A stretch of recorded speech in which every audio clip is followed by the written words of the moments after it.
August 3 ஆடி 18 ஆடிப்பெருக்கு வர்றதுனால சுமங்கலி பெண்கள் எந்த டைமிங்கில் தாலி கயிறு மாற்றலான்றத பார்க்கலாம். காலையில் 9:15 10:20 வரைக்கும் நல்ல நேரம். இந்த நேரத்தில் நீங்கள் தாலி கயிறு மாற்றினா ரொம்பவே விசேஷமாக இருக்கும். வீட்டில் படையல் போட்டு சாமி கும்பிட்றதுக்கான நல்ல நேரம் பார்க்கலாம்.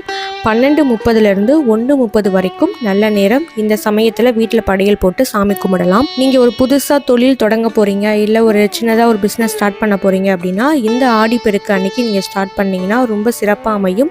இந்த நல்ல நேரம் பார்த்து நீங்கள் ஸ்டார்ட் பண்ணுங்கள். பஞ்சபூதங்களில் ஒன்றான நீரை நம்ம பெருமைப்படுத்தி கொண்டாடுற தினம் தான் இந்த ஆடிப்பெருக்கு திருநாள்.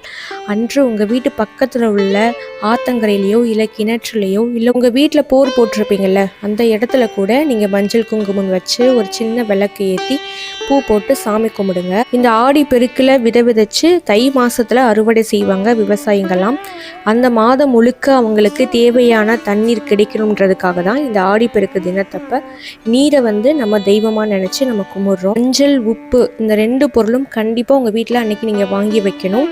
அதை தவிர நீங்கள் எக்ஸ்ட்ரா ஏதாவது வாங்கி வைக்கணும்னு விருப்பப்பட்டீங்கன்னா பச்சரிசி, மண்டவெல்லம், நெய் இதெல்லாம் சேர்த்துமே நீங்கள் வாங்கி வைக்கலாம். அந்த நல்ல நாளில் அம்பாலை வழிபடுறது ரொம்பவே விசேஷமானது. அதனால் அம்மன் கோவிலுக்கும் போயிட்டு வாங்க. ஆடி பெருக்கன்னைக்கு நம்ம என்ன செஞ்சாலும் அதை பல மடங்கு அதிகரிக்கும்.